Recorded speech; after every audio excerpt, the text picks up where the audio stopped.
समाज सेवा है। अपनी खुद की कमाई, अपने खुद के कर्मों से कमाए हुए धन को समाज में सेवा भाव से लगाना।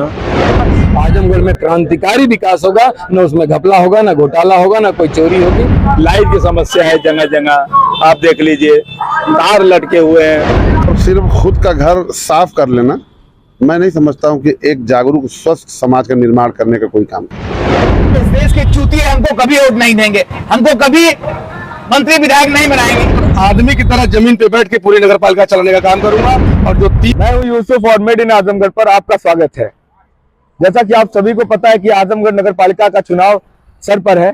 जितने भी नेता हैं चुनाव की सरगर्मी को लेकर पूरी तरह अपना दमखम झोंक रहे हैं। तो आज की इस वीडियो में हम जानने की कोशिश करेंगे कि आजमगढ़ नगर पालिका और आजमगढ़ की जनता के विकास के लिए किस नेता में कितना दम है और वो कितना कुछ मादा रखता है। तो चलिए जानने की पूरी कोशिश करते हैं।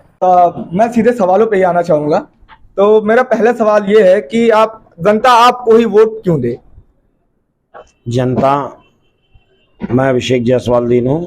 जनता इसलिए हमें वोट दे क्योंकि हमारे पास वो 5 साल वो स्वर्णिम काल का युग है जिसमें आजमगढ़ में पहली बार निर्माण और आजमगढ़ के सौंदर्यीकरण की गाथा लिखी। मेरे समझ से आप समझ रहे होंगे जनता हमको क्यों वोट दे रही है। हमारे काम पे दे रही है, कर्मठता पे दे रही है, नगर पालिका का भ्रष्टाचार और घोटाले का सफाया करने की उम्मीद पे हमको वोट दे रही है। मैं ये कह रहा हूँ कि जनता अपनी अक्ल से काम ले और जब अक्ल लगाएंगे तो वो सही मकाम पे पहुंचेंगे। जो लोग इस चुनाव में चुनाव लड़ने, हारने, जीतने का काम करने का प्रयास कर रहे हैं, मुझे लगता है कि आजमगढ़ की जनता जो है सभी के कारकर्दगी से बहुत बखूबी वाकिफ है। इसलिए वोट करे कि मैं व्यापार मंडल का एक पदाधिकारी हूँ, व्यापार मंडल का एक सिपाही हूँ और व्यापारियों के बीच में हमेशा 2500 साल से रहा हूँ। और व्यापारी के हर दुख सुख में, चाहे व्यापारी हो, चाहे नागरिक हो, चाहे किसान हो, चाहे छात्र हो, सबके दुख सुख में हमेशा खड़ा रहा हूँ। 24 घंटा मेरे पास टाइम है इन लोग के दुख सुख में खड़े होने के। मेरे संघर्षों को वोट करेगी जनता यहाँ की। जो मैंने 12 साल में जो मेरा संघर्ष रहा है, चाहे वो निजी स्कूलों से दो हाथ करने का संघर्ष रहा हो, चाहे शिक्षा माफियाओं के खिलाफ जंग लड़नी हो, चाहे पार्किंग नहीं तो चालान नहीं की दुर्व्यवस्था के खिलाफ जंग लड़ना रहा हो, चाहे कूड़े की डंपिंग की दुर्व्यवस्था को लेकर, चाहे यहाँ पे हॉस्पिटल और अनर्गल डॉक्टरों के खिलाफ जंग रही हो, उन सारे संघर्षों को वोट करेगी यहाँ की जनता। 75 साल में इस देश में एक भी शेर नेता पैदा नहीं हुआ है। एक राजगुरु सुखदेव भगत सिंह जैसा शेर बेटा पैदा नहीं हुए हैं। और अगर ऐसा नेता चाहिए तो आपको राजू तलवार के लिए कुछ करना ही पड़ेगा। समाज में समाज सेवी के नाम से हर गरीब, वंचित, शोषित लोगों को सबसे पहले पहुंचने वाला व्यक्ति और कोई नहीं आता और उसकी सेवा भाव से मैं सेवा करता हूं, इसलिए वोट मांगता हूं। समाज के धार्मिक आयोजन चाहे हिंदू का हो और मुसलमान का, उनके लिए मैं खड़ा रहता हूं और उनके लिए सेवा भाव से खड़ा रहता हूं, तन मन धन से खड़ा रहता हूं, इसलिए मैं वोट मांगना चाहता हूं। समाज में उन छोटे बच्चों को पढ़ाने के लिए सरकारी स्कूलों के सौंदर्यीकरण में अपने स्वयं की कमाई से झूला और कुर्सी और टेबल देना और किताबें बांटता रहता हूं, इसलिए वोट मांगना चाहता हूं। हमें वह निर्माण का अनुभव है, हमें वह कर्म का अनुभव है, हमें उस नदियों के किनारे घाट बनाने का अनुभव है, हमें शहर में सबसे पहला उत्तर प्रदेश में बड़ा तिरंगा लगाने का अनुभव है, हमें इस शहर में घंटा घर बनाने का अनुभव है, हमें हर जगह जगह गली और सड़क बनाने का अनुभव है। ऐसे कहूँ तो सैकड़ों काम है हमारे पास। समय बहुत हो जाएगा, एक तरीके से समझिए कि इतना अनुभव है, उस आधार पर वोट न मांगना चाहता हूं। यह काम और किसी प्रत्याशी के पास नहीं। तो आपके कुछ ऐसे मुद्दे जरूर होंगे जो फोकस में होंगे। तो आपके कुछ ऐसे मुद्दे क्या हैं जो बिल्कुल फोकस में, जिनको आप केंद्र में लेके लड़ रहे हैं? हम लोगों ने सेवा की है, जनता के बीच गए हैं लगातार 25 सालों से निरंतर जनता के बीच, न सत्ता न कोई भत्ता। हम लोगों ने जनता की हर जरूरतों पे अपनी सामर्थ्य के अनुसार हम लोगों ने खुद खड़ा होने की जरूरत की है और खड़े रहे हम लोग। उस बिना पे हम लोग वोट मार रहे हैं, जनता साथ दे रही है। 75 साल से इस देश में एक मुद्दा चल रहा है, रोड, पानी, बिजली। बताइए, दुर्भाग्य 75 साल से वही मुद्दा। इस देश को पता ही नहीं है कि हमारी सबसे बड़ी जरूरत क्या है। इस देश के शिक्षक को पता नहीं है तो फिर जनता को कहां से पता होगा? इस देश के पार्टियां, नेता देश को उल्लू बना रहे हैं और इस देश की जनता इसी लायक है। देखिए, यहाँ मुद्दा जो है, सबसे बड़ा मुद्दा तो बंदर का जो प्रकोप है। आप देख रहे हैं पूरा शहर एकदम से परेशान है। अपने घरों पे लोग जाली लगाए हैं, ताला लगाए हैं, दरवाजा बंद करके रह रहे हैं। कोई सामान अगर छोड़ दीजिए तो उठा ले जा रहे हैं, काट ले रहे हैं। कितने लोग गिर गए छत से, कितने लोग एक्सपायर हो गए गिर के। सबसे बड़ा मुद्दा तो ये है। और आप देख रहे हैं जगह जगह नालियां जाम पड़ी हुई हैं, इंटरलॉकिंग खराब पड़े हुए हैं। सीवर लाइन बताइए, आज के 50 साल पहले सीवर लाइन लगा, आज तक सीवर लाइन नहीं चालू हो पाया। इतनी मोटी पाइप लगी उस सीवर लाइन में कि छोटा बच्चा साइकिल लेके उसमें चला जाए। आजमगढ़ की और नगर पालिका के ऐसे तमाम मुद्दे हैं, लेकिन अभी तो सड़क सुरक्षा और बिजली, स्वास्थ्य, ये सारी दुर्व्यवस्था यहाँ बहुत तगड़ा मकड़जाल बना के रखी हुई है।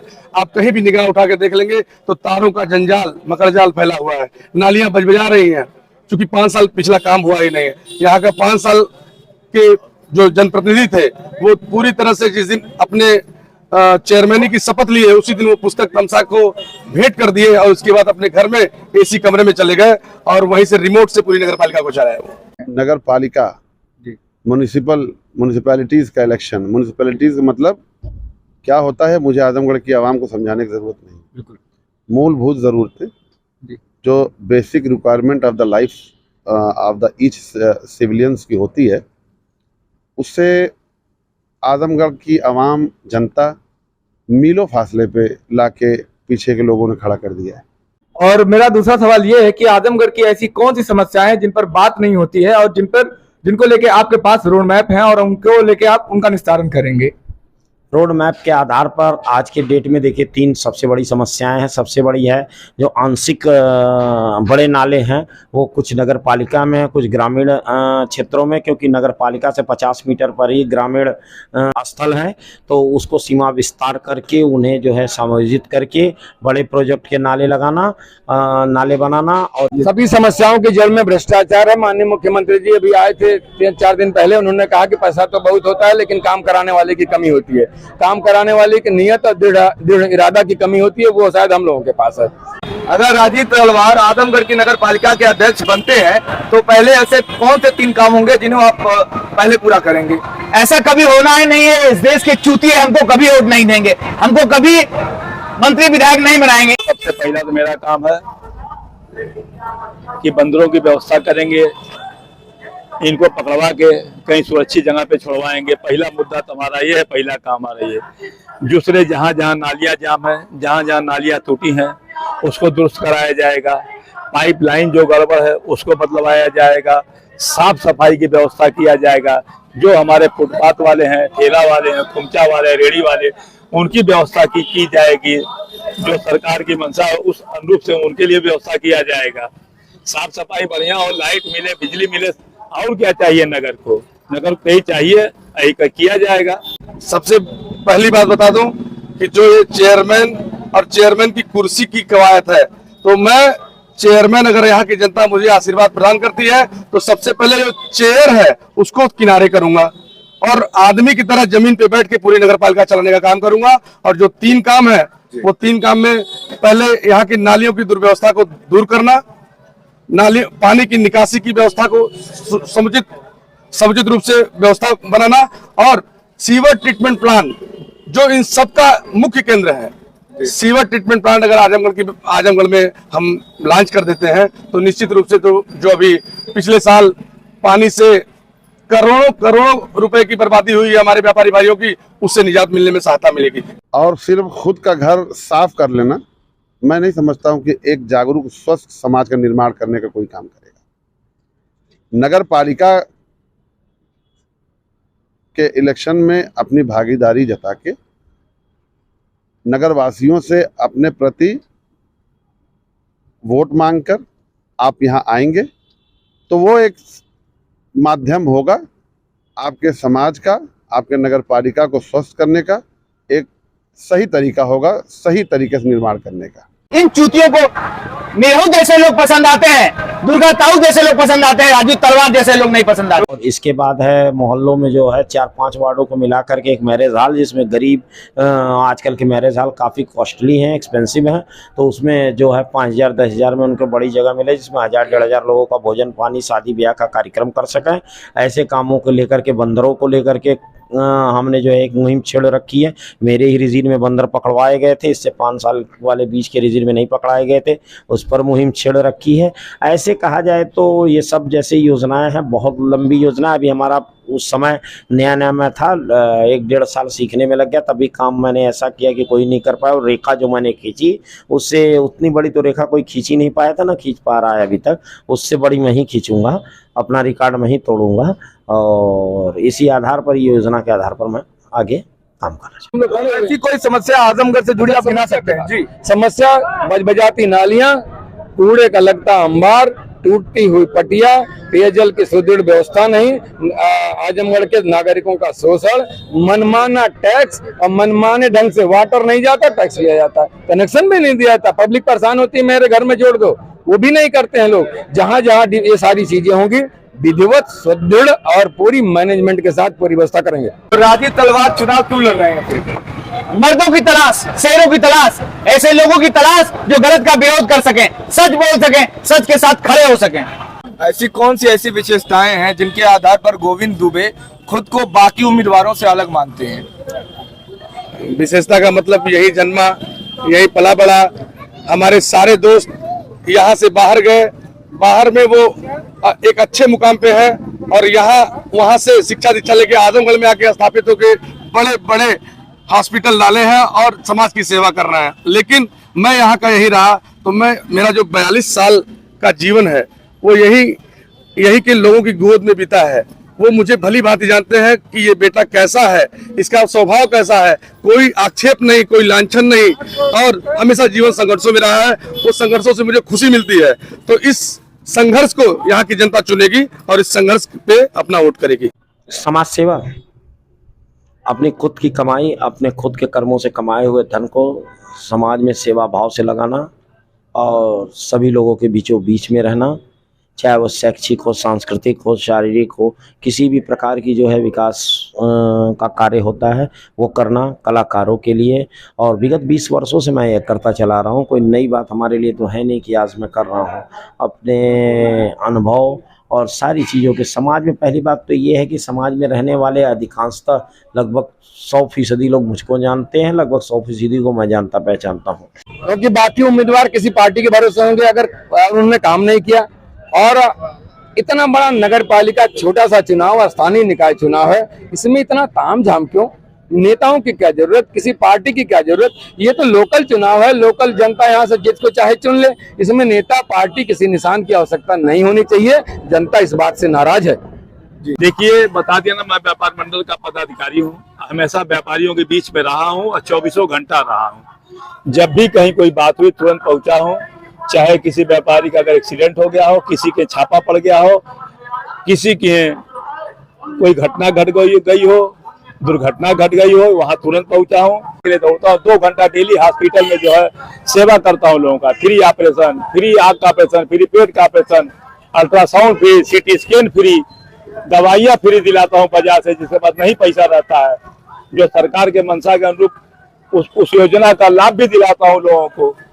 तो ये इस देश के 140 करोड़ चूतिया जनता को डिसाइड करना है। इतने वीडियो देखने के बाद, मेरा काम देखने के बाद, अगर तुमको नहीं समझ में आता तो तुम्हारा सारा पढ़ना लिखना बेकार है। तुम लोग साले चूतिया हो, और चूतिया सिर्फ चूतिया नेता अधिकारी पैदा कर सकता है और कुछ नहीं कर सकता है। किसी काम लायक 140 करोड़ लोग नहीं है। मैं अभिषेक जायसवाल दीनू, नगर पालिका अध्यक्ष प्रत्याशी, भारतीय जनता पार्टी, चुनाव निशान कमल का फूल। आप आगामी 11 तारीख को प्रातः काल उठ करके आप जा करके अपने मत का प्रयोग करिए और कमल के फूल पर वोट मार करके 2 इंजन की सरकार को तीसरे इंजन में बदलने के लिए, 3 इंजन की सरकार बनाने के लिए, विकास के इंजन को बुलेट ट्रेन से भी तेज चलाने के लिए अपने मत का प्रयोग करें। आप सभी से प्रबुद्ध नागरिकों से अनुरोध है कि आजमगढ़ की जनता बहुत समझदार है। पिछले बार मुझे द्वितीय स्थान पे पहुंचाया था, मेरी कर्मठता पे भरोसा किया था, लेकिन थोड़ी सी अंडर एस्टिमेटिंग का मैं शिकार हो गया। इस जनता से अनुरोध कर रहा हूं कि इस बार चुनाव निशान हथौड़ा पे मुहर लगा के एक बार, सिर्फ एक बार मुझको टेस्ट कर लीजिए। आजमगढ़ की आबो हवा बदल दूंगा। आजमगढ़ में क्रांतिकारी विकास होगा, न उसमें घपला होगा, न घोटाला होगा, न कोई चोरी होगी, न बेईमानी होगी। मैं पद्माकर लाल परमार गुट्टू सेठ, सैनिक निशान मेरा सिंबल है। अब मैं अपने पूरे नागरिकों से अपील कर रहा हूं कि आप जो है सैनिक निशान पे मोहर लगा के आप इस व्यापार मंडल के नगर पालिका के उम्मीदवार को भारी मतों से विजयी बनाइए कि नगर पालिका का व्यवस्था बढ़िया से दुरुस्त हो। बिना चुनाव जीते वो काम कर लूंगा जो 500 विधायक मंत्री नहीं कर पाए। वेट करिए, जो राजीव तलवार को चाहिए वो अगर मिला तो मैं करके दिखाऊंगा। मैं बोलने पर विश्वास नहीं करता हूँ। आने वाली 11 मई को आप आजमगढ़ नगर पालिका के चेयरमैन पद पे वृक्ष के सामने अपने कीमती वोटों का टप्पा लगाकर अपने इस बेटे गोविंद दुबे जो संघर्ष का प्रतीक है इसको अपना आशीर्वाद प्रदान करें ताकि आजमगढ़ की बदहाली को दूर करने में ये बेटा सहायक सिद्ध हो सके। मैं आजमगढ़ की जनता से, आजमगढ़ नगर पालिका की जनता से, मैं जानता हूं कि आप लोग इस वक्त अपनी निजी ज़िंदगी से, अपनी पालिका से बेहद मायूस हैं और बहुत परेशान हैं। मैं वाकिफ़ हूं, इस बात से सहमत हूं, लेकिन फिक्र की कोई बात नहीं है। बीता हुआ कल जैसा आपका बदहाली में गुजरा है, एक अच्छी शुरुआत, एक अच्छी सोच, आप अगर समाजवादी पार्टी के निशान पे, साइकिल के निशान पे वोट दे के आप अगर हमें चेयरमैन चुनेंगे, और जैसा कि हमें पूरा विश्वास है आजमगढ़ की जनता बिल्कुल तैयार बैठी है नगर सेवक अपना बनाने के लिए, और वो बनाएगी तो आप देखेंगे कि आपका शहर बहुत ही खूबसूरत हो जाएगा। मैं कभी वोट नहीं मांगता, मुझे वोट नहीं चाहिए, शेरों का प्यार चाहिए। और इस देश के 140 करोड़ शेर में जो असली शेर होंगे वो राजीव तलवार को प्यार करेंगे, जरूर प्यार करेंगे।